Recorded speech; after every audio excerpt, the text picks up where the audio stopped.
Alexandre Delval, il a invoqué la géopolitique. Alors justement, en matière de géopolitique, nous on parle beaucoup de représentation géopolitique, c'est-à-dire ce qui galvanise les troupes, les visions du monde de part et d'autre. Et vous avez à juste titre évoqué les représentations, les mythes des Serbes. La Grande Serbie, j'ai entendu parler 3 ou 4 fois ici, je crois d'autres bouches, de la Grande Serbie. Le mythe qui a permis de diaboliser non pas Milosevic, c'était le prétexte, mais tout un peuple. Je me rappelle pendant 10 ans que être serbe, j'avais des amis serbes, c'était quelque chose d'horrible. Être serbe, c'était avoir un couteau entre les dents, être barbu, comme mon voisin, avec des cheveux, avec un côté hirsute des fameux miliciens tchétniques, c'était quelque chose qui était diabolisé. On a justifié un véritable racisme anti-serbe pendant des années. Et je pèse mes mots. Au nom un racisme collectif. Pour une raison précise, rappelez-le, parce qu'on accusait les Serbes d'épuration ethnique. C'est ça qui les a diabolisés. Vous avez parlé de 30 000 morts tout à l'heure. Les chiffres de l'OSCE et de l'ONU, c'est 3 000 morts. Et il y a même un peu plus de Serbes qui ont été tués depuis 10 ans. Vous avez parlé de 10 ans de carnage, et on est loin d'un génocide, on parle de génocide, je crois que les mots sont graves. Messieurs, je m'excuse, je vous ai laissé parler. Claude Lanzmann a eu raison pendant la guerre du Kosovo de s'indigner lorsque BHL parlait de génocide. On parlait, je me rappelle, dans Le Monde, 250 000 Albanais liquidés. C'est juste à peu près 100 fois moins. Ou 10 fois moins. On est à peu près entre 2000 et 3000 morts. Je pense qu'il faut garder raison. Il n'y a pas eu de génocide au Kosovo. Il y a eu pendant aussi, vous parlez aussi de la réaction légitime. Alors, ce qui me choque dans ce plateau, c'est qu'on justifie des réactions de gens qui ont trucidé des femmes, des enfants et des innocents. Rien ne justifie. Vous extrapolez à partir rien de ne ce que j'ai dit. justifie. J'ai essayé d'expliquer une logique. Rien ne justifie. Je disais simplement que l'intervention de 1999 de l'ONU j'ai été courtois. Vous parlez tous les deux en même temps, on vous entend plus. Terminez, Alexandre. C'est l'aboutissement de quelque chose. Je crois avoir si vous n'avez été pas de vision courtois, dialectique des choses, je suis désolé, vous n'arriverez pas à comprendre. Je ne suis pas professeur à Sciences Po comme vous. Je crois être courtois en vous écoutant. Je rappelle juste des faits précis. Mais il y a des choses qu'on ne peut pas laisser passer. S'il vous plaît. L'UCK est une organisation terroriste classée dans tous les mouvements terroristes par les Occidentaux, les Serbes, les Américains, jusqu'en 1998. Mais la doctrine Clinton avait besoin de troupes au sol. À l'époque, on n'était pas dans le non-zéro mort, on était dans le zéro mort. Alors, tout à coup, les terroristes qui étaient liés à la mafia la plus terrible du monde. Je m'excuse de le rappeler, quitte à être menacé après par Internet ou physiquement par des mafieux, mais c'est pas grave. Je suis d'origine sicilienne, donc j'ai un point commun avec les Albanais. On a aussi un problème mafieux, dont les premières victimes sont le peuple. Et donc ce n'est pas contre les Albanais ce que je dis, mais il y a une pègre parmi la pire du monde. D'ailleurs, on est presque jaloux. En Italie, les Albanais sont en train de concurrencer les Siciliens et les Calabrais. La mafia albanaise, surtout du Kosovo, est ce qu'il y a de pire au monde. 80% du trafic de l'héroïne passe par l'État du Kosovo. Ce qui se passe en ce moment, qui est très grave, c'est le contraire des valeurs de l'Europe. L'Europe est en train d'avaliser la naissance d'un État mafieux, je pèse mes mots, dirigé par des gens liés à la mafia internationale de l'héroïne. Lisez le livre de l'expert de criminologie Xavier Hofer, qui a parfaitement montré tout cela. Il n'y a pas eu de démenti. On sait des choses que l'OSCE démontre. C'est les choses que le responsable, le médiateur de l'ONU au Kosovo a démontré. Est-ce que vous savez qu'au Kosovo, il y a eu 5000 plaintes ces dernières dizaines d'années? Aucune n'a été suivie des faits. Des gens qui sont tués, des maisons qui sont volées. Il faut savoir que depuis 10 ans, vous avez parlé des 10 ans des malheurs des Albanais. Eh bien, depuis 10 ans, les Serbes souffrent. C'est un calvaire dans le berceau historique. La Jérusalem des Serbes, comme on dit. Le berceau de leur nation, sous prétexte qu'il y a eu une excroissance. Il y a eu une expansion démographique que l'on doit, bien entendu, tout à fait accepter, des Albanais. Eh bien, on veut livrer un État à des organisations mafieuses qui ont en plus vaincu vos amis. Rugova ou Verton-sur-Oy, les Albanais, je dirais raisonnables, ont été liquidés.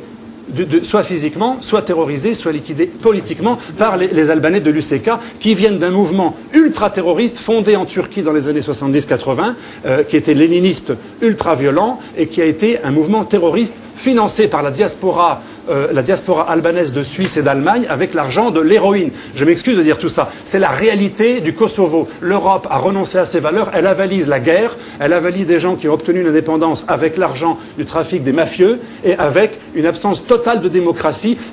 Sachez, monsieur Tadei, que les Tziganes, les Goran, ce qui est beaucoup de minorités au Kosovo, et même les Turcs qui sont pourtant musulmans, les Tziganes qui sont pourtant musulmans, toutes les minorités non albanaises sont liquidées en ce moment du Kosovo, depuis 10 ans. Ceci dans une indifférence totale, parce que les Albanais qui sont au pouvoir aujourd'hui au Kosovo, ce ne sont pas Ibrahim Rugova, qui était un homme très bien, qui était un grand démocrate, un pacifique. Ce sont des terroristes ultranationalistes qui ont une vision ultra-raciste, raciale, au niveau du sang et de la langue. Tout ce qui ne parle pas albanais doit être éliminé. Alors je m'excuse d'être indigné, mais c'est important aussi de montrer au niveau des mythes. Vous parlez du mythe, très vrai, du mythe de la Grande Serbie. Vous savez, il est devenu qu'un mythe de parole.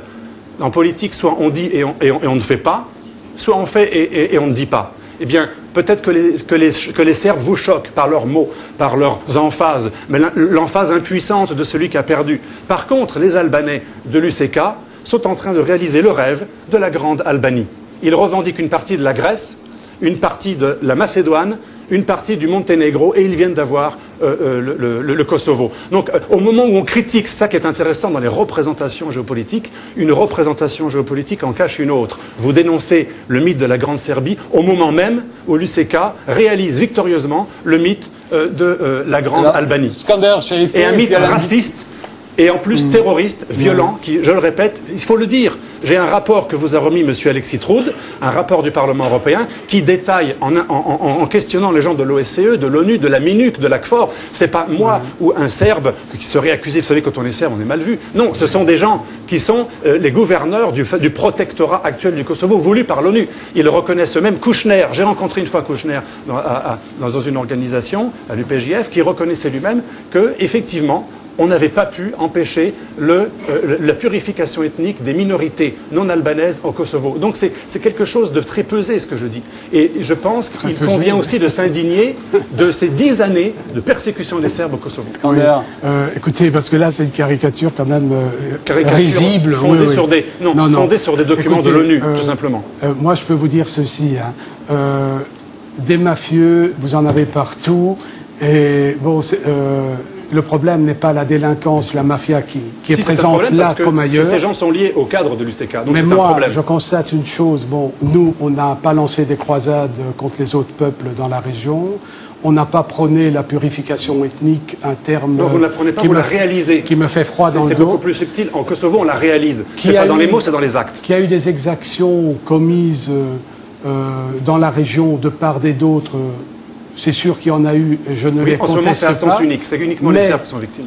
S'il y a eu toutes ces exactions, c'est parce qu'il y a eu un monsieur qui s'appelle Milosevic qui a lancé. Oui, toujours Milosevic, ça fait 10 ans que c'est fini. Excusez-moi, si on pouvait parler de l'actualité. Milosevic, ça fait 10 ans que les Serbes démocratiquement se sont débarrassés de Milosevic et on en parle encore. Laissez finir, Skander. Il a lancé une campagne de 10 ans basée là-dessus, purification ethnique, Grande Serbie.